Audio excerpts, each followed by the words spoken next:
Assalamualaikum warahmatullahi wabarakatuh. Eh, Halo semua, selamat datang kembali eh, di acara kami. Dan saya Haris Fajar. Dan hari ini kita akan membahas topik yang sangat penting dalam dunia olahraga dan kebugaran, yaitu sistem energi dalam latihan.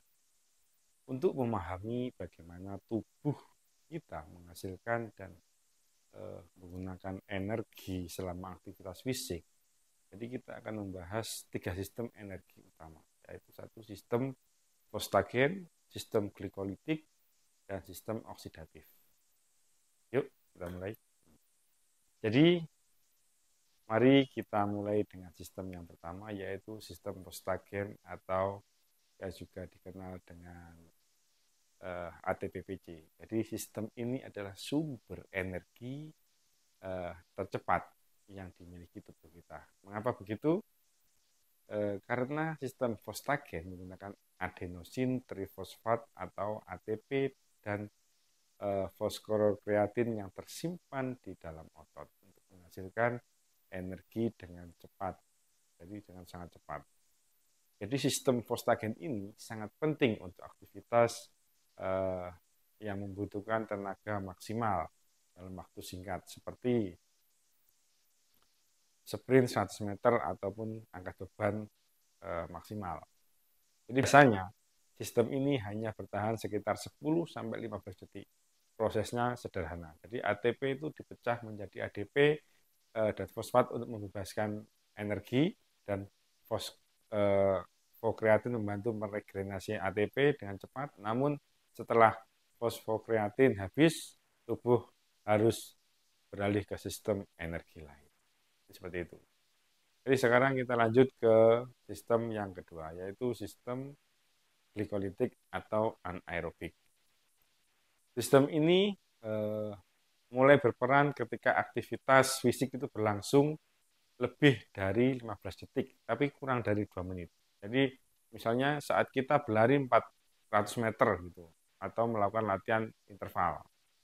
Jadi sistem glikolitik ini bekerja dengan memecahkan glukosa menjadi asam laktat melalui proses glikolisis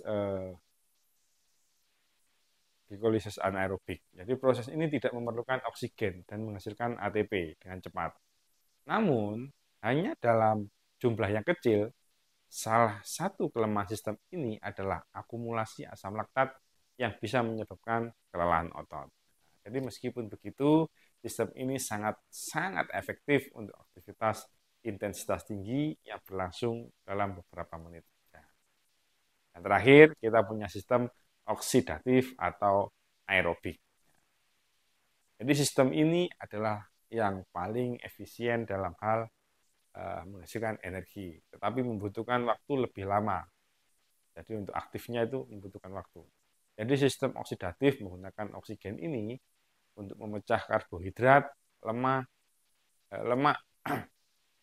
dan protein di dalam mitokondria sel untuk menghasilkan ATP tadi itu.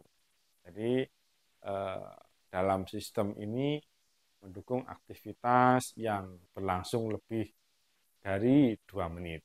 Jadi bahkan bisa bertahan selama berjam-jam. Contohnya aktivitas yang menggunakan sistem oksidatif, termasuk lari maraton, berenang jarak jauh, dan bersepeda jarak jauh. Karena ini melibatkan oksigen dan sistem ini bisa menghasilkan energi dalam jumlah besar tanpa menyebabkan kelelahan otot yang cepat. Jadi bisa kita rangkum, kita ini memiliki 3 sistem energi utama dalam tubuh kita, yaitu yang pertama sistem fosfagen untuk aktivitas singkat dan intens.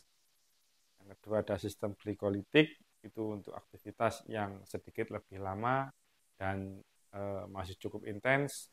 Dan yang ketiga ada sistem oksidatif, itu untuk aktivitas yang berlangsung lebih lama dengan intensitas sedang hingga rendah. Jadi ketiga sistem ini bekerja secara bersamaan, tetapi dengan dominasi yang berbeda, tergantung pada durasi dan intensitas aktivitas. Misalnya, ketika kita mulai berlari, sistem hostagen akan mendominasi.